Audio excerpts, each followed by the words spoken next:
Okay, అందరికీ నమస్కారం. మరి ఈరోజు డే 2 సైకాలజీలో భాగంగా వికాస సూత్రాల గురించి మనం ఇప్పుడు చెప్పుకుందాం అన్నమాట. మరి వికాస సూత్రాలు అనేవి మొత్తం 10 ఉంటాయి. ఈ 10ని నేను మీకు ఇప్పుడు వివరిస్తాను. మరి ఇది మనం డిఎల్ఈ డిప్లొమా ఇన్ ఎలిమెంటరీ ఎడ్యుకేషన్లో ఉన్నటువంటి బుక్లోంచి తీసుకోవడం జరుగుతుంది. ఇది బీఈడి వాళ్ళకి పనికొస్తాయి, అదేవిధంగా సెకండరీ గ్రేడ్ టీచర్లకు కూడా పనికొస్తాయి. కాబట్టి దీంట్లోంచి ఖచ్చితంగా మీ ఎగ్జామ్లో 1 మార్క్ వస్తుంది. మీ డిఎస్సి ప్రయాణంలో మా ఎంఎస్ ట్యుటోరియల్ ఎప్పుడు కూడా మీకు వెన్నుదండుగా ఉంటుంది. మరి ఈరోజు టాపిక్లోకి వెళ్ళిపోదాం. మరి వికాస్ సూత్రాలు అనేవి మీకు ఇచ్చిన సిలబస్లో సెకండ్ థర్డ్ టాపిక్లో ఉన్నాయన్నమాట. మరి మొత్తం వికాస్ సూత్రాల్లో మొదటిది చూద్దాం. మొదటిది ఏంటయ్యా అంటే రాసుకోండి. వికాసం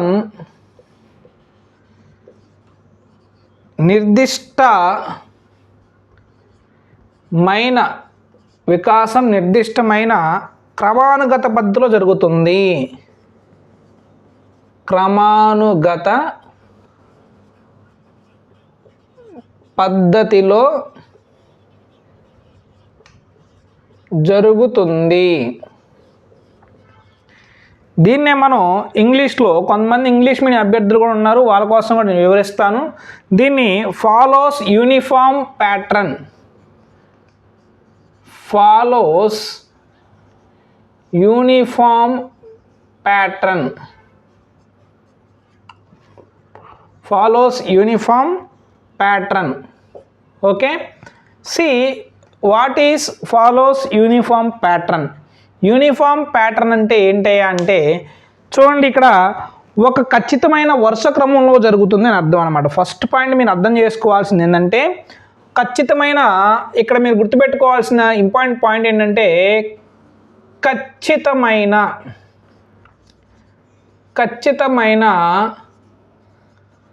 ఒక వరుస క్రమంలో సంభవిస్తుంది, ఒక వరుస క్రమంలో జరుగుతుంది. ఏంటి జరుగుతుంది?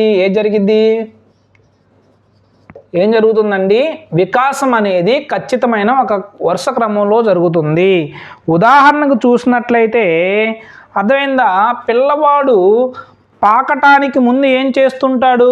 తలకాయ ఇట్లా లేపుతాడు, అవునా కాదా? తలకాయని ఇలా లేపుతాడు పాకటానికి ముందు. మన ఇంట్లో చిన్నపిల్లలు మనం పెంచిన చూసినట్లయితే అర్థమైందా? పిల్లలు పాకటానికి ముందు ఏం చేస్తుంటారు? ఫస్ట్ ఇట్లా ఇట్లా ఇట్లా ఇట్లా ఇట్లా బందాడిచ్చే ఇట్లా పడుకునే పిల్లవాడు ఏం చేస్తారు? ఫస్ట్ ఇట్లా బోర్ల పడతాడు. ఇట్లా బోర్ల పడిన తర్వాత ఏం చేస్తూ ఉంటాడు? తన మొత్తం శరీరం కింద భాగాన్ని భూమి కానిచ్చి కాళ్ళు చేతులు పైకి ఇట్లా లేపుతూ ఉంటాడు. తర్వాత తలకాయ లేపుతాడు.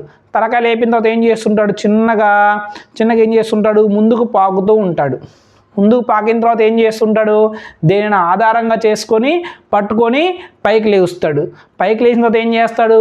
బుడి నడకలు నడుస్తూ ఉంటాడు. అలా బుడి నడకలు నడిచిన తర్వాత ఏం చేస్తూ ఉంటాడు? పరిగెడుతూ ఉంటాడు. ఏం చేస్తూ ఉంటాడు?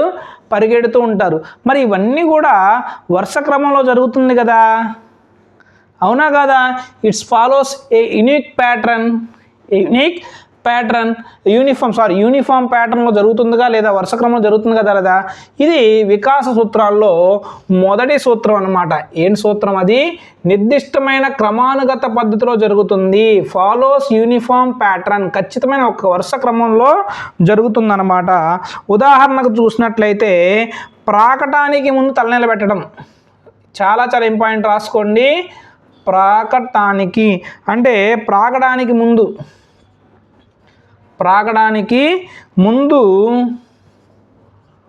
ఏం చేస్తూ ఉంటాడు? ప్రాకటానికి ముందు ఏం చేస్తాడు? తల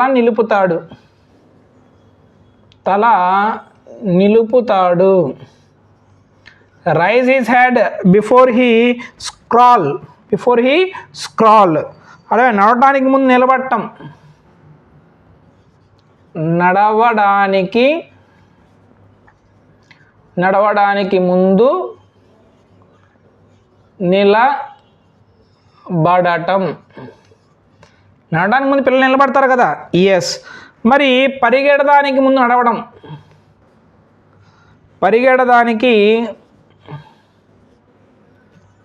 పరిగెత్తడానికి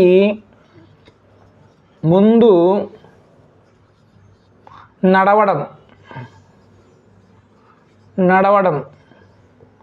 పరిగెడడానికి ముందు నడవడం. మరి మాట్లాడడానికి ముందు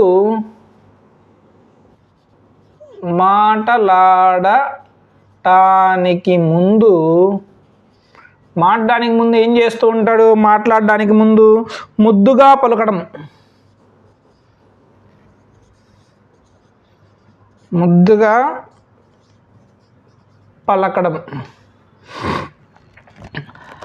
అంకెల భావన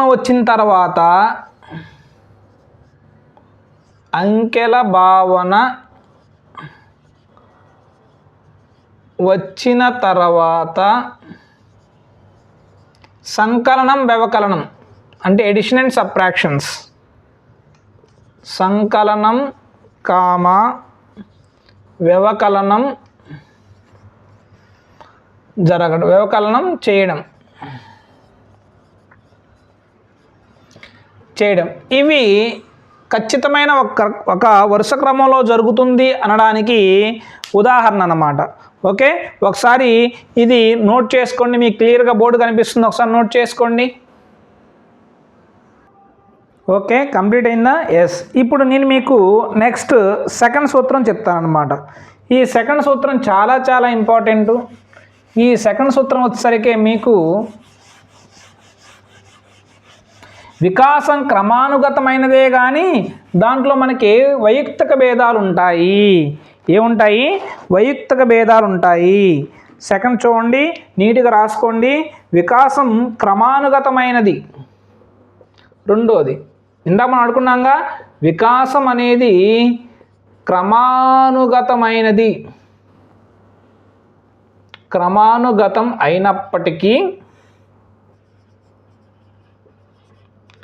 అయినప్పటికీ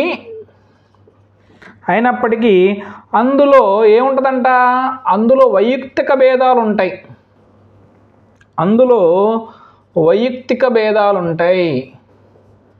వైయక్తిక భేదాలు ఉంటాయి. మనం ఇంతకుముందు చెప్పినాం వైయక్తిక భేదాలు అంటే ఏంటి? Individual differences. మరి దీంట్లో ఇంటర్ డిఫరెన్సెస్ రెండు ఉంటాయి. అదేవిధంగా వ్యక్తి అంతర్గత భేదాలు ఉంటాయి, వ్యక్తి అంతర భేదాలు ఉంటాయి అన్నమాట. అదేవిధంగా మరి ఇక్కడ వికాసం క్రమానుగతం అయినప్పటికీ అందులో వైయక్తిక భేదాలు ఉంటాయి అంటే ఇందాక మనం చెప్పుకున్నాం, అది ఒక యునిక్ ప్యాటర్న్ ఫాలో చేస్తుంది. ఏంది? Uniform pattern. ఇది కాదు, యూనిఫామ్ ప్యాటర్న్. ఏంటి? యూనిఫామ్ ప్యాటర్న్ అంటే ఒక వరుస క్రమంలో జరుగుతూ ఉంటుంది. దాంట్లో ఏముంటాయంట? వైయక్తిక భేదాలు, ఇండివిజువల్ డిఫరెన్సెస్.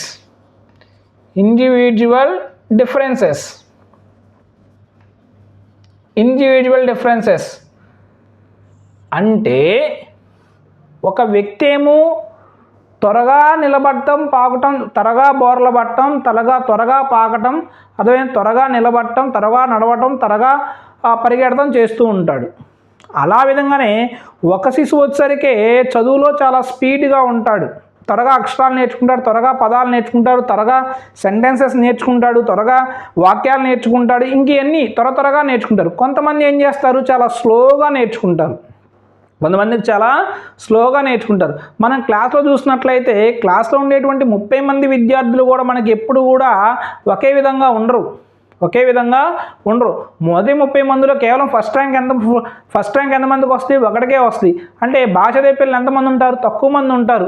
యావరేజ్ చదివే పిల్లలు ఉంటారు, ఎక్కువ మంది ఉంటారు. చదవని పిల్లవాళ్ళు ఉంటారు, చదివే పిల్లలు కూడా తక్కువ మందే ఉంటారనమాట. ఇలా వేసుకున్నట్లయితే ఒకళ్ళ మధ్య వికాసంలో వైయక్తిక భేదాలు అనేవి ఉంటాయి అన్నమాట. వ్యక్తికి మధ్య భేదాలు ఎక్కువగా ఉంటాయి అన్నమాట. కొంతమంది అద్భుతంగా టీచింగ్ చెప్తారు, కొంతమంది టీచింగ్ చెప్పడం చాలు కానీ తనలో నాలెడ్జ్ మాత్రం చాలా ఎక్కువగా ఉంటుందన్నమాట.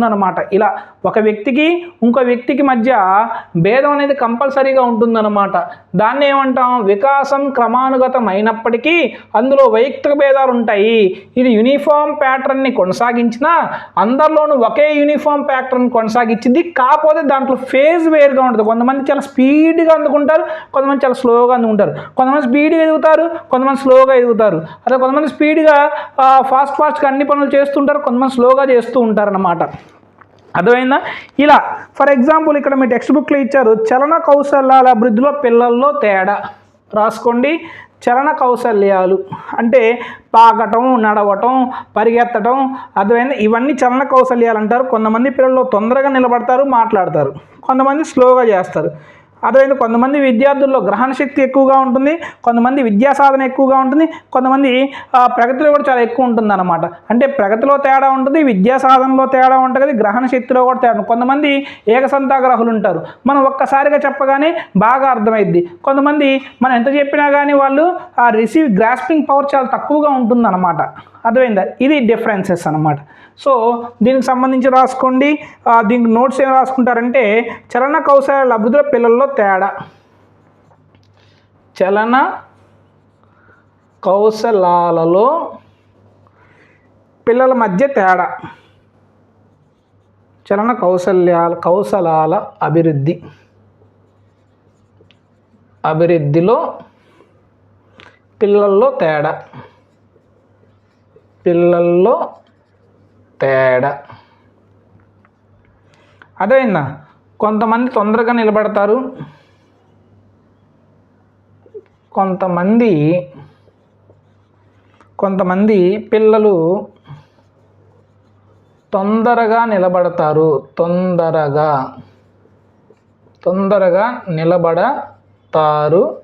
కొంతమంది నిదానంగా నిలబడతారు, మాట్లాడతారు. ఓకే. విద్యార్థుల్లో గ్రహణ శక్తిలో మరియు విద్యా సాధనలో మరియు ప్రగతిలో తేడా. విద్యార్థులలో గ్రహణ శక్తిలో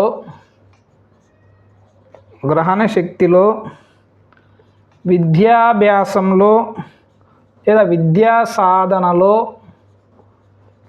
సాధనలో ప్రగతిలోను తేడా ఉండటం. ప్రగతిలో తేడా. ఇది వైయక్తిక భేదాలకి సంబంధించినటువంటి అంశం. అంటే ఏంటి? వికాసం క్రమానుగతంగా జరిగినా కానీ దాంట్లో ఏముంటాయంట? వైయక్తిక భేదాలు ఖచ్చితంగా ఉంటాయి. ఏముంటాయి? వైయక్తిక భేదాలు కంపల్సరీగా ఉంటాయి. మరి దీంట్లో ఒక చిన్న టాపిక్ ఉంది, ఆ టాపిక్ కూడా చెప్పాలి ఇప్పుడు. ఓకే, వైయక్తిక భేదాలు. ఓకే, అది నెక్స్ట్ క్లాస్లో చెప్పుకుందాము.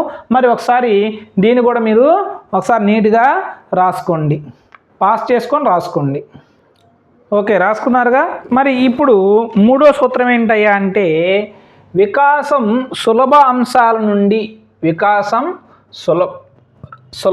అంశాల నుండి జటిల అంశాలకు, సాధారణ అంశం నుండి నిర్దిష్ట అంశంకు జరుగుతుంది అన్నమాట. దీని ఇంగ్లీష్లో development proceed from general to specific. మరి ఇక్కడ మీ టెక్స్ట్ బుక్స్లో 2 ఎగ్జాంపుల్స్ ఇచ్చాడు. ఒకటి భౌతిక వికాసం గురించి, రెండోది ఉద్వేగ వికాసం గురించి ఇచ్చాడు. ఈ తర్వాత ఇంకోటి కూడా నేను ఎగ్జాంపుల్గా చెప్తాను. అర్థమైంది? మీకు ఈజీగా అర్థం అవడం. మొదటిగా రాసుకోండి భౌతిక వికాసము. మొదటిగా ఎలా అండి? భౌతిక వికాసం.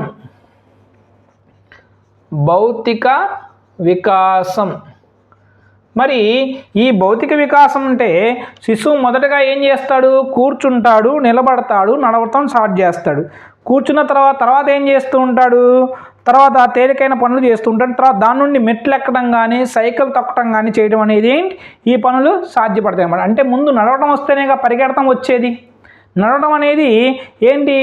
ఒక సాధారణమైనటువంటి అంశం. పరిగెడతం అనేది ఒక నిర్దిష్టమైనటువంటి అంశం అన్నమాట. అర్థమైందా? మరి చిన్న అక్షరాలు రాయడం అనేది ఒక సాధారణమైన అంశం. ఆ అక్షరాలు, ఆ గుణింతాలు నేర్చుకున్న తర్వాత పెద్ద ఎస్సేలు రాయడం అనేది ఏంటి? ఒక నిర్దిష్టమైనటువంటి అంశం అన్నమాట. అర్థమైందా? నడిచిన తర్వాత పరిగెట్టిన తర్వాత సైకిల్ తొక్కడం అనేది ఏంటి? ఆ నడవడం పరిగెట్టడం సాధారణ అంశం అయితే సైకిల్ తొక్కడం అనేది ఏంటి? ఒక నిర్దిష్టమైన అంశం అన్నమాట, నిర్దిష్టమైన అంశం. ఈ విధంగా భౌతిక వికాసాల గురించి మనం చెప్పుకోవచ్చు అన్నమాట. మరి తర్వాత ఏంటి? ఉద్వేగ వికాసం. తర్వాత ఏంటి? ఉద్వేగ వికాసం. మరి ఈ ఉద్వేగ వికాసాన్ని కనుక మనం గమనించినట్లయితే ఉద్వేగ వికాసంలో మొట్టమొదటిసారిగా శిశువు సర్వసాధారణ ఉద్రిక్త అనేది ఓకే ఫస్ట్ కోపం, ఫస్ట్ ఏంటి? ఉద్వేగ వికాసంలో ఫస్ట్ ఉత్తేజం ఉంటుంది పిల్లల్లో. ఫస్ట్ ఏం ఏర్పడింది? ఉత్తేజం ఏర్పడింది అనమాట.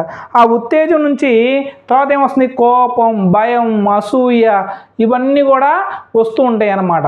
ఈ విధంగా అంటే ఏంటి? ఫస్ట్ సాధారణమైన అంశాల నుంచి తర్వాత సంక్లిష్టమైన అంశాలు, నిర్దిష్ట అంశాలకి నేర్చుకుంటారు. ఉదాహరణకి మనం ఒక చిన్న పిల్లవాడికి కానీ మనం పెన్ను ఇచ్చామనుకున్నా, అతను ఎట్ట పట్టుకుంటాడు? ఫస్ట్ ఇలా ఈ చేత్తో ఇలా మొత్తం పట్టుకుంటాడు.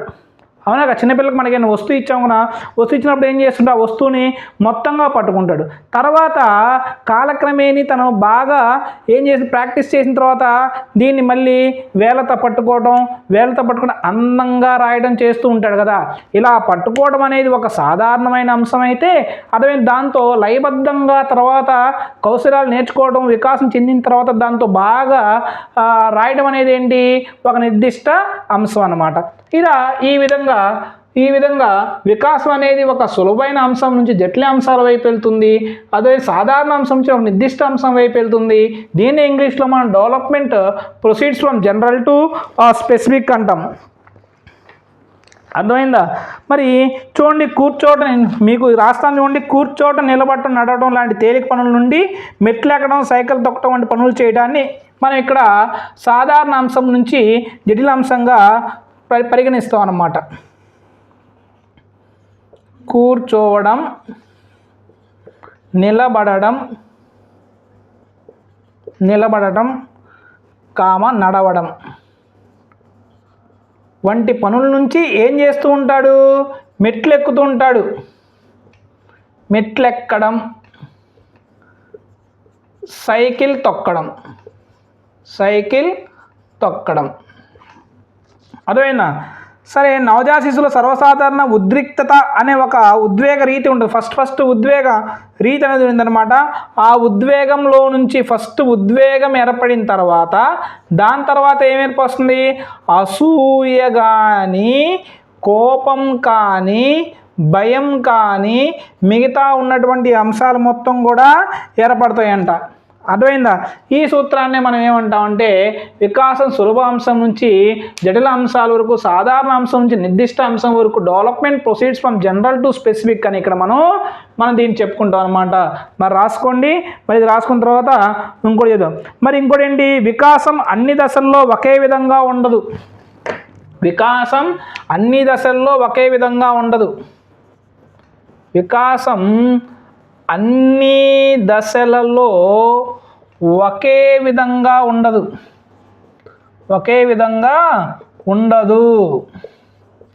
అవును, నిజమే కదా. అన్ని దశల్లో ఒకే విధంగా ఉండదు.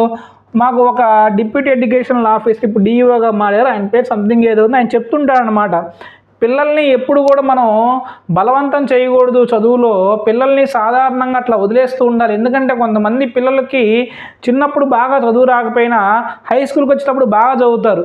కొంతమంది 10th క్లాస్లో ఫెయిల్ అయిపోయినా కానీ, 12th క్లాస్లో ఫెయిల్ అయినా కానీ వాళ్ళు డిగ్రీలో ఫస్ట్ ర్యాంక్తో పాస్ అవుతారు. కొంతమంది డిగ్రీలు తక్కువ గ్రేడ్ 40%, 50% తెచ్చుకున్నా కానీ ఐఏఎస్లు అవుతారన్నమాట. అర్థమైందా? మరి ఇక్కడ అంటే ఏంటి అంటే వికాసం అన్ని దశల్లో ఒకే విధంగా ఉండదన్నమాట. చిన్నప్పుడు ఒక రకంగా చదివిన వ్యక్తి పెద్దయిన తర్వాత బాగా చదవచ్చు. చిన్నప్పుడు అసలు చదవని వ్యక్తి పెద్దయిన తర్వాత బాగా చదవచ్చు. చిన్నప్పుడు బాగా చదివిన వ్యక్తి పెద్దయిన తర్వాత బాగా చదువుకోకపోవచ్చు అన్నమాట. అర్థమైందా? ఈ విధంగా ఫేజెస్లో డిఫరెన్స్ అనమాట. ఒక శిశువు చిన్నప్పుడు బాల్యంలో చాలా స్పీడ్గా ఎదుగుతాడు. మళ్ళీ కొంత ఏజ్ వచ్చిన తర్వాత ఆ ఎదిగే స్పీడ్నెస్ తగ్గిద్ది అనమాట. మళ్ళీ కౌమారస్కి వచ్చేసరికి మళ్ళీ బాగా ఎదుగుతాడనమాట పిల్లవాడు. ఈ విధంగా అన్ని దశల్లో కూడా వికాసం అనేది ఒకే విధంగా ఉండదు. అర్థమైందా? ఇది మరి దీని గురించి రాయాల నోట్స్. జీవిత పర్యాంతం జరుగుతుంది. ఇది ఒకే దిశలో నెమ్మదిగాను, మరొక దశలో వేగంగాను. ఇది ఒక్క పాయింట్ రాసుకోండి. మీకు నోట్స్ లాగా పనికి వస్తుంది. వికాసం అనేది ఒక దశలో నెమ్మదిగా గాను, మరొక దశలో వేగంగా కానీ జరుగుతుందన్నమాట. ఒక దశలో నెమ్మదిగా,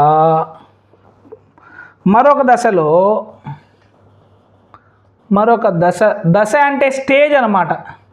ఒక స్టేజ్లోనేమో స్లోగా, ఇంకో స్టేజ్లోనేమో ఎక్కువ. ఒక దశలో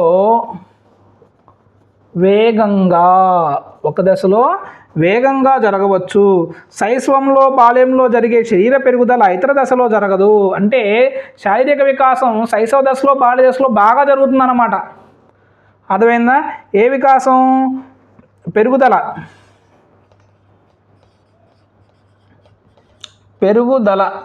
కూడా వికాసంలో భాగమే. మనం చెప్పుకున్నాం వికాసంలో డిఫరెన్సెస్లో. అర్థమైందా? పెరుగుదల వికాసంలో భాగం అని చెప్పుకున్నాం. దాంట్లో పెరుగుదల అనేది అర్థమైందా శైశవ దశలో, బాల్య దశలో ఎక్కువగా జరుగుతుంది. మిగతా దశల కన్నా ఎక్కువగా జరుగును. దేంతో పోల్చుకుంటే? మిగిలిన దశలతో పోల్చుకున్నట్లయితే ఇక్కడ బాగా జరిగిద్ది అన్నమాట. మానసిక వికాసం, భావోద్వేగ అభివృద్ధి అనేది యవ్వనారంభ దశ ఉన్నట్లుగా ఇతర దశలో ఉండదన్నమాట. మరి రెండో పాయింట్ ఏంటి? మానసిక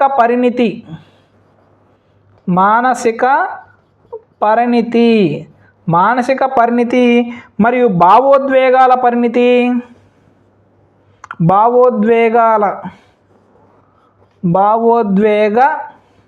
అభివృద్ధి యవ్వనారంభ దశలో ఉన్నట్లుగా ఇతర దశల్లో ఉండదు. యవ్వనారంభ దశలో ఉన్నట్లు ఏ దశలో ఉండదంట. ఏ దశలో ఉండదు. Purely we're following diet set book. ఓకేనా? ఏ దశలో కూడా ఉండదు. వికాసం అవిచ్ఛిన్నంగా సాగే సంచిత ప్రక్రియ. ఇది చాలా చాలా ఇంపార్టెంట్. ఎప్పుడు బిట్ అయినా కానీ సంచిత ప్రక్రియ నుంచే ఇస్తాడు. అసలు సంచిత ప్రక్రియ ఏంటో అనేది మీకు నేను ఇప్పుడు వివరిస్తాను. దయచేసి ఇది ఒకసారి స్క్రీన్ షాట్ తీసుకోండి, లేదంటే నీట్గా నోట్స్ రాసుకోండి. ఓకే? నోట్స్ అంతా ఒకే పేజ్లో వచ్చే విధంగా రాసుకుంటే మరీ మంచిది.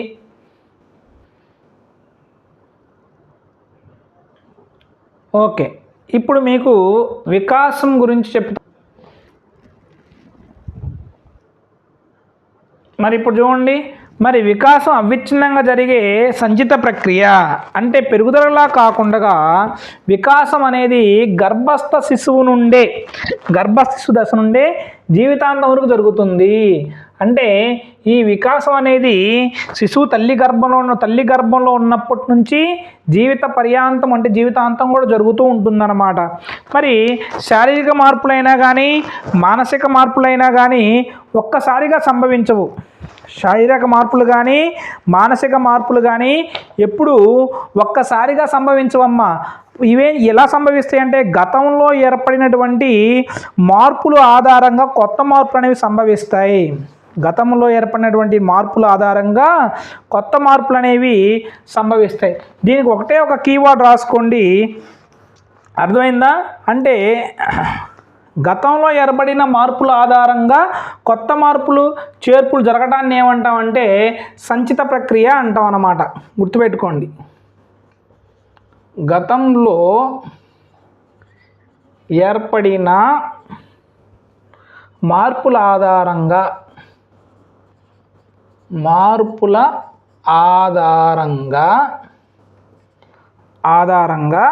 కొత్త చేర్పులు రావటం. కొత్త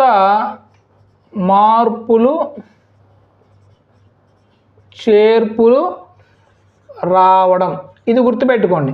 గతంలో ఏర్పడిన మార్పుల ఆధారంగా కొత్త చేర్పులు రావడం అన్నమాట.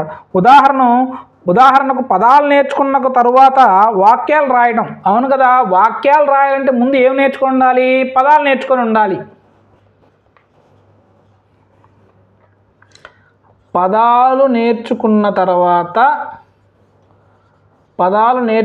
తర్వాత వాక్యాలు రాయడం. ఇది ఉదాహరణ మొదటి. రెండో ఉదాహరణ చూడండి, వర్ణమాల నేర్చుకున్న తర్వాత గుణింతాలు రాయడం. వర్ణమాల నేర్చుకున్న తర్వాత వాటి ఆధారంగా గుణింతాలు నేర్చుకున్న తర్వాత వాటి ఆధారంగా గుణింతాలు నేర్చుకోవడం.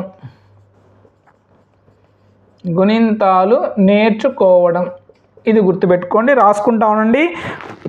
మరి నెక్స్ట్ సూత్రం ఏంటంటే వికాసం పెరుగుదల అనువంశిక పరిసర ప్రభావం అనే అంశంపై ఆధారపడుతుంది. Very good. మీ టెక్స్ట్ బుక్లో ఇచ్చారు వికాసం పెరుగుదల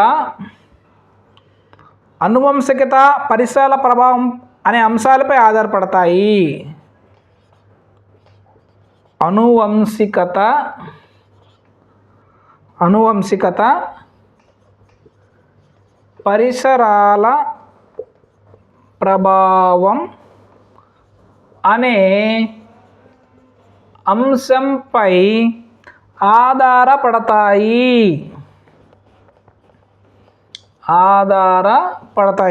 కరెక్టే కదా. అనువంశం ద్వారా శిశువు యొక్క జన్యువుల సాయంతో శారీరక మానసిక వికాసం జరుగుతుంది. అవును, ఒక క్రోమోజోముల డెఫిషియన్సీ వల్ల కానీ, క్రోమోజోములు ఎక్కువ అవడం వల్ల కానీ, తక్కువ అవడం కానీ పిల్లవాళ్ళలో కొన్ని శారీరకమైనటువంటి మార్పులు సంభవిస్తూ ఉంటాయి. అది వికాసం పైన ప్రభావం చూపిస్తుంది ఒక్కొక్కసారి. ఇది రైటే కదా. గ్రహణ మురి రావడం కానివ్వండి, ఇవన్నీ కూడా. మరి పరిసరాల ప్రభావం కూడా ఎలా ఉంటుంది? అవును, మనకి 6th క్లాస్లో ఒక లెసన్ ఉందన్నమాట. అంటే ఒక పక్షి, 2 పక్షులు ఉంటాయి, ఒక అడవిలో 2 పక్షులు ఉంటాయి, తల్లితో కలిసి ఉంటాయి. ఒక తుఫాన్ వస్తుంది, తల్లి చనిపోయింది. ఒక పక్షి వెళ్ళి గుహల దగ్గర దొంగల దగ్గర పడిద్ది, ఒక పక్షి వెళ్ళి ఒక ముని దగ్గర పడిద్ది అనమాట. అర్థమైందా? ఆ ముని దగ్గర పడిన పక్షి చాలా సౌమ్యంగా ఆప్యాయతగా అందరినీ సరిగ్గా మాట్లాడి ఒక మంచి పద్ధతి గల పక్షిలాగా పెరిగిద్ది అనమాట. మరి ఇంకో పక్షి ఏంటి? దొంగల దగ్గర పెరిగిద్ది కాబట్టి దొంగలు మాట్లాడే మాటలు, అలా దొంగలు చేసే చేష్టలు ఆ పక్షి చేస్తూ ఉంటుంది అనమాట. ఈ విధంగా పరిసరాల ప్రభావం అనేది ఉంటుందన్నమాట. కొన్ని మరి అనువంశిక ప్రభావం ఎలా ఉంటుందంటే, మనం కానీ మంచిగా ఉన్నట్లయితే మనకు వచ్చిన పిల్లలు కూడా ఒక్కొక్కసారి అంటే మంచి వాళ్ళకి మంచిగా పుట్టడం, ఒక్కోసారి అందరూ మంచిగానే పుడతారంటే అందరూ మంచిగా పుట్టకపోవచ్చు. కానీ ఆ జన్యు యొక్క జెనెటిక్ అనేది ఆ నెక్స్ట్ వచ్చే జనరేషన్ మీద ఖచ్చితంగా పడుతుంది అనమాట. ఫర్ ఎగ్జాంపుల్ డయాబెటీస్ ప్రజెంట్ రోగాల్లో అంటే మీ నాన్నకు కానీ, మీ అమ్మకు కానీ, మీ తాతకు కానీ ఎవరికైనా డయాబెటీస్ ఉందా అని అడుగుతాడు డాక్టర్. ఎందుకు? అక్కడి నుంచి జన్యు కారణంగా మనకు కూడా రావడం. మీ తాతకు కానీ హార్ట్ అటాక్ వచ్చిందా అంటారు. ఎందుకు? హార్ట్ అటాక్ కూడా జన్యు పరంగా ప్రభావాల వల్ల వస్తాయి అనేటువంటి కారణం. అంటే కొన్ని రోగాలు ఉంటాయి, అవి జన్యు ప్రభావాల వల్ల జరుగుతూ ఉంటాయి అన్నమాట. అది ఈ విధంగా వికాసం పెరుగుదల అనేది అనువంశిక పరిసరాల ప్రభావం అనే అంశంపై ఆధారపడతాయి. అదేనా? సో దీని గురించి మనం పెద్దగా నోట్స్ ఏమి రాయాల్సిన అవసరంలా, ఇది గుర్తుపెట్టుకోండి. ఇది చాలా చాలా ఇంపార్టెంట్. నెక్స్ట్ పాయింట్, వికాసం ఏకీకృతంగా జరుగుతుంది. ఏకీకృతంగా జరుగుతుంది అంటే ఇది చాలా చాలా ఇంపార్టెంట్. వికాసం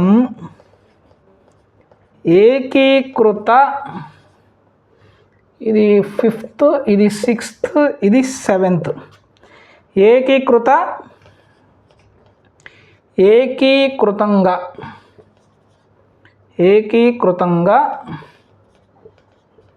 జరుగుతుంది. ఇది చాలా చాలా ఇంపార్టెంట్. ఇది కూడా ఈ రెండిట్లోంచి బిట్ రావచ్చు, ఇది కానీ ఇది కానీ. ఏకీకృతంగా జరుగుతుంది అంటే ఏంటి? మన పైన ఒక వికాసం జరిగింది అంటే, ఆ వికాసం డెవలప్ అయిందంటే దాని మీద శారీరక వికాసం యొక్క ప్రభావం ఉంటుంది, మానసిక వికాసం యొక్క ప్రభావం ఉంటుంది, సాంఘిక వికాస ప్రభావం ఒకటి ఉంటుంది, మరియు ఉద్వేగ వికాసం యొక్క ప్రభావం కూడా ఉంటుందన్నమాట. అంటే ఒక వికాసం పైన ఇన్ని ఆధారపడి ఇవన్నీ ఏకీకృత వికాసం జరిగిద్ది అనమాట. ఏమేమి ఏకీకృతం అవుతాయి? ఒక వ్యక్తి పైన కానీ, ఒక శిశువు పైన కానీ సామాజిక వికాసం, పరిసర వికాసం, అర్థమైందా? మానసిక వికాసం, ఉద్వేగ వికాసం, సామాజిక వికాసం, ఈ వికాసాలన్నీ ఏకీకృతమయ్యి ఆ శిశువు యొక్క వికాసంపై ఏకీకృతంగా పనిచేస్తాయి అన్నమాట. అర్థమైందా? ఒక ఇంట్లో ఒక శిశువుకి మంచి వాతావరణం కల్పించామనుకున్నా, అదేవిధంగా మంచి మాటలు మాట్లాడామనుకున్న పిల్లవాడు ముందు తనకు సౌమ్యంగా ఉన్నాం అనుకున్నా, తను సాంఘికంగా అందరితో మంచిగా ఉన్నారనుకున్నా, మనం కూడా తనతో సాంఘికంగా మంచిగా ఉన్నాం అనుకున్నా ఆ శిశువు చాలా చక్కగా ఎదుగుతూ ఉంటాడు. అలా కాకుండా జైల్లో పెరిగే శిశువు చూడండి, తనకి సామాజిక వికాసం సరిగ్గా ఉండదు, ఉద్వేగ వికాసం సరిగ్గా ఉండదు, నైతిక వికాసం సరిగ్గా ఉండదు. అర్థమైందా? ఈ అన్ని వికాసాలు సరిగ్గా ఉండవు కాబట్టి తనలో వికాసం అనేది ఏకీకృతంగా జరగకపోవచ్చు. అర్థమైందా? ఇలా అంటే ఒక వికాసం ఒక వికాసం ఏర్పడాలి అంటే ఈ వికాసాలు ఎంత కూడా ఏకీకృతంగా ఆ వికాసం మీద ప్రభావం అనేది చూపిస్తాయి అన్నమాట. ఇదనమాట మానసిక వికాసం ప్రభావం నైతిక వికాసం సాంఘిక వికాసంపై ఆధారపడి ఉంటుందన్నమాట. ఒక వ్యక్తి యొక్క మానసిక వికాసం అనేది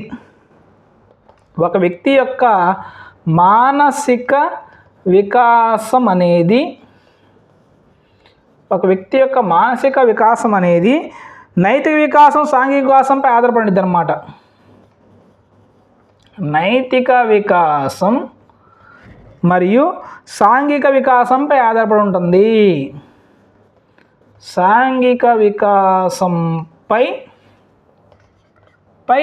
ఆధారపడి ఉంటుంది. ఇది ఇంపార్టెంట్, రాసుకోండి. దృఢమైన శరీరంలో దృఢమైన మనసు ఉంటుంది. ఇది ఒక పాయింట్ రాసుకోండి, ఎగ్జామ్ ఆడడానికి అవకాశం ఉంది. దృఢమైన శరీరంలో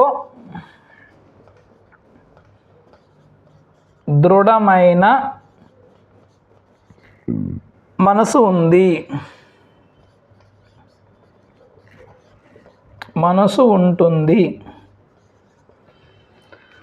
సో ఇది కొంచెం ఇంపార్టెంట్, అది కూడా ఒకసారి రాసుకోండి. మరి ఇవి 7 మీ డైట్లో మొత్తం 8 ఇచ్చాడు. మామూలుగా ప్రైవేట్ పబ్లికేషన్స్ కొన్ని పబ్లికేషన్స్లో మొత్తం 10 ఇచ్చాడు. ఆ మిగతా ఏమైనా ఉంటే అవి కూడా ఇప్పుడు చెప్తాను. మిస్ అయిన ఆ 2 కూడా ఏంటో మీకు చెప్తాను. ఇక లాస్ట్ది వికాసం జీవితాంతం జరిగే ప్రక్రియ. ఇది అందరికీ తెలిసిందే, వికాసం జీవితాంతం జరిగే ప్రక్రియ. అది కూడా రాస్తాను, అప్పటి వరకు మీరు కిందే రాసుకుంటూ ఉండండి.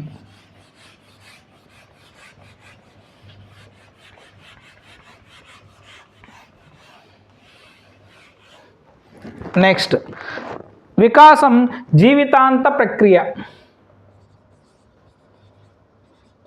వికాసం జీవితాంత ప్రక్రియ. ఎస్, కంటిన్యూస్ ప్రాసెస్, నిరంతర ప్రక్రియ. పుట్టినప్పటి నుంచి చనిపోయేంత వరకు మనిషి ఏదో ఒక దశలో ఏదో ఒక విధంగా ఎలా అయినా తక్కువ ఎక్కువ అర్థమైందా, ముందో వెనకో అర్థమైంది, ఇందాక చెప్పిన అన్నిటి ప్రభావాల వల్ల ఏదో ఒక ప్రభావం వల్ల కానీ ఏదైతేనేమి కానీ శిశువు పుట్టినప్పటి నుంచి కూడా చనిపోయేంత వరకు ఏం చేస్తూ ఉంటాడు, ఏదో ఒకటి నేర్చుకుంటూనే ఉంటాడు, ఏదో ఒక వికాసం జరుగుతూనే ఉంటుందన్నమాట. దాన్నే మనం ఏమంటామంటే జీవితాంత ప్రక్రియ అంటాం, నిరంతర ప్రక్రియ అంటాం. పుట్టినప్పటి నుండి ప్రారంభమైన వికాసం మరణాంతరం వరకు కొనసాగుతుంది. ఇది రాసుకోండి, సింపుల్.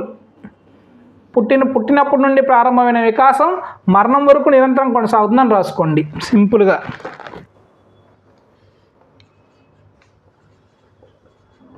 పుట్టినప్పటి నుండి ఫ్రమ్ బర్త్ టు డెత్, పుట్టినప్పటి నుండి మరణం వరకు కొనసాగుతుంది.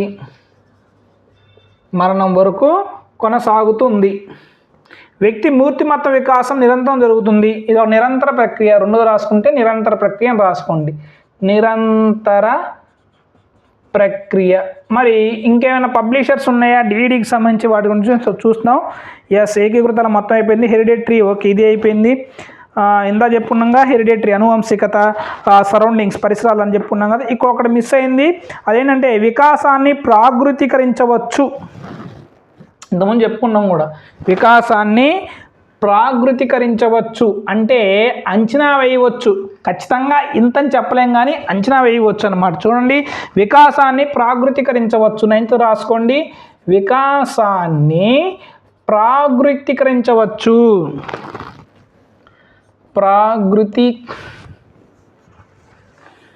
వికాసాన్ని ప్రాగృతీకరించవచ్చు. C development is predictable. Development is predictable. Yes, predictable. We can only predict the development. We cannot measure exactly the development. Okay, ఒక శిశువు యొక్క వికాసం వేగం ఆధారపై శిశువు వికాసం ఎంత చెందో ఊహించవచ్చు. ఎస్, అవసరంలా. 2 సంవత్సరాల వయసులో ఉన్న పిల్లవాడు ఎత్తు ఆధారంగా 20 సంవత్సరాల వయసు వచ్చేదానికి ఎంత వస్తాడో చెప్పవచ్చు. ఎస్, 2 సంవత్సరాల వయసు ఉన్నటువంటి పిల్లవాడికి 2 సంవత్సరాలు ఇంత హైట్ ఉన్నాడు అనుకోనా, తనకి 20 సంవత్సరాలు వచ్చేసరికి ఎంత హైట్ అవుతాడో మనం ఒక అంచనా వేయవచ్చు. అంతేగాని ఇంతే పెరుగుతాడని చెప్పలేం. ఒక అంచనా, ఎస్ ఇప్పుడు 2 feet ఉన్నాడు, వీడు ఒక 20 ఏళ్ళ తర్వాత నాకు తెలిసి వీడు ఒక 5 feet 5.5 feet వస్తాడని చెప్పి అంచనా వేయగలం అంతే. అంతేగాని వీడు ఖచ్చితంగా 5.5 feet వస్తాడు, అంతకన్నా ఒక ఇంచు ఎక్కువ ఒక ఇంచు తక్కువగా అవుతాడని మనం చెప్పలేమన్నమాట. అది ప్రాకృతీకరించవచ్చు. అర్థమైందా? బహుశా ఇప్పుడు వీడు మ్యాథ్స్ బాగా చేస్తున్నాడు కాబట్టి ఫ్యూచర్లో వీడు ఇంజనీర్ అవ్వచ్చు అని ఒక అంచనా వేస్తాం. అంతేగాని వాడు ఖచ్చితంగా ఇంజనీర్ అవుతాడని కాదు. Chart accountant అవ్వచ్చుగా. ఎస్, మరి ఈ అమ్మాయి బయాలజీ బొమ్మలు బాగా గీస్తుందిరా, సైన్స్ బాగా చేస్తుందిరా అని ఈ అమ్మాయి ఖచ్చితంగా పెద్ద డాక్టర్ అవ్వచ్చురా అనుకుంటాం. నిజంగా డాక్టర్ అవ్వచ్చురా అని అంచనా వేస్తాం. కానీ డాక్టర్ అవ్వచ్చు, లేదా బయోకెమిస్ట్ అవ్వచ్చు, ఏదైనా అవ్వచ్చు. లేదంటే D.Pharmacy లేదా M.Pharmacy చేసి ఒక ఫార్మసిస్ట్ కావచ్చు. అర్థమైందా? అలానే సైన్స్లో బాగా చేస్తుందని చెప్పేసి మనం డాక్టర్ అయిపోద్దని అంచనా వేయలేమన్నమాట. సోషల్ స్టడీస్ బాగా చదువుతున్నాడని చెప్పేసి వాడి ఫ్యూచర్లో పెద్ద IAS IPS అవుతారని చెప్పి మనం అంచనా వేయగలమే కానీ వాడు నిజంగా అవుతారని చెప్పేసి మనం నిఖచ్చిగా చెప్పలేమన్నమాట. అది ప్రాకృతీకరించవచ్చు అంటే అదనమాట. అర్థమైందా? నెక్స్ట్ ఇంకోటి ఒక చిన్నది, వికాసం ఖచ్చితంగా ఒక దిశలో జరుగుతుంది, ఒక దశగా జరుగుతుంది. ఫాలో ది ప్యాటర్న్ రికేషన్. ఇది కొంచెం ఇంపార్టెంట్ అమ్మా, చూసుకోండి. ఇది లాస్ట్ ఇచ్చేస్తే సరిపోయిద్ది అనమాట.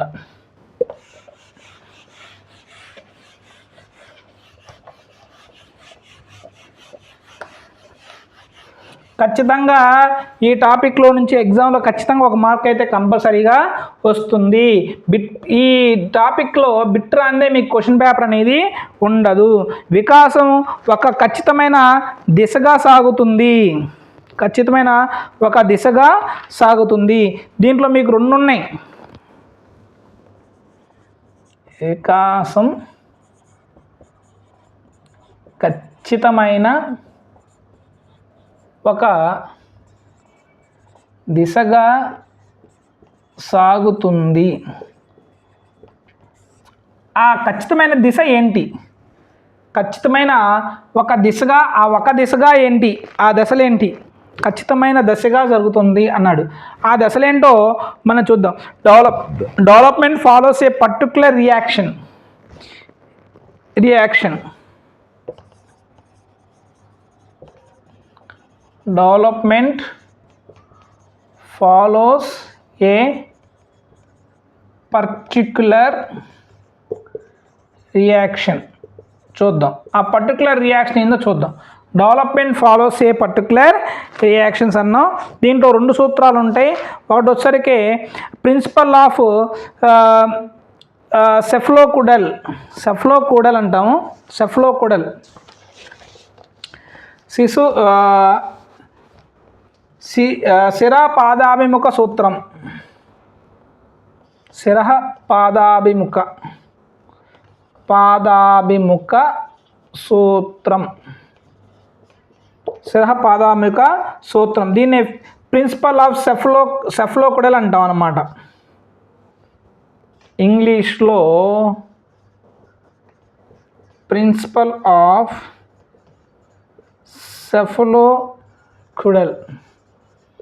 సెఫ్లోకూడల్ అంటే ఇది శిరస్సు నుంచి పాదాభిముఖం వరకు జరుగుతుందన్నమాట. సింపుల్ చెప్పాలంటే పాదాభిముఖ అంటే హెడ్ టు ఫుట్ అంటే శిరస్సు నుంచి పాదాల వరకు. శిరస్సు నుండి పాదాల వరకు. అర్థమైందా? నెక్స్ట్ వచ్చేసరికి సమీప దూరస్థ దిశ. సమీప దూరస్థ దిశ. దీన్నే మనం ప్రిన్సిపల్ ఆఫ్ ప్రాక్సిమీ డిస్టల్ అంటాం. అంటే శిశువు పెద్ద కండరాలపై అదుపు వస్తుంది ముందు, తర్వాత చిన్న కండరాలపై అదుపు వస్తుంది అనమాట. పెద్ద కండరాలు అంటే ఇట్లా పట్టుకుంటాడు ముందు, తర్వాత ఇలా పట్టుకుంటాడు అనమాట. అర్థమైంది? ఏదైనా వస్తువుని పూర్తిగా ముందు అంత ఏకీకృతంగా పట్టుకుంటాడు, తర్వాత చిన్న చిన్నవి అనమాట. అర్థమైందా? సో శిశువు యొక్క ముందు ఏమైంది, పెద్ద కండరాలు అభివృద్ధి చెంది పెద్ద కండరాలు అభివృద్ధి చెందుతాయి. తర్వాత అదుపులోకి వచ్చిన తర్వాత అభివృద్ధి చెంది అదుపులోకి వచ్చిన తర్వాత అదుపులోకి వస్తాయి. అవి వచ్చిన తర్వాత చిన్న కండరాలపై అదుపు వస్తుంది అన్నమాట.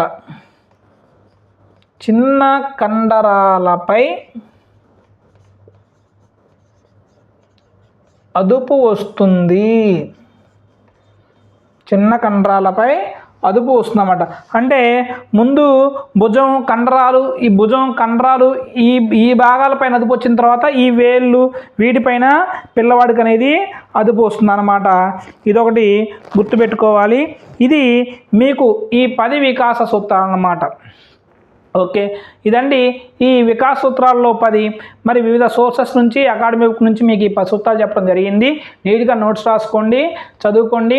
నేను మీకు చెప్పేది ఒకటే, మరి కొన్ని రోజులు పడుతుంది మాకు, ఎందుకంటే టెస్టులన్నీ ఒకేసారి యాప్ కొత్తగా వచ్చిన దాంట్లో అన్నీ ఎక్కించడానికి మాకు టైం పడుతుంది అన్నమాట.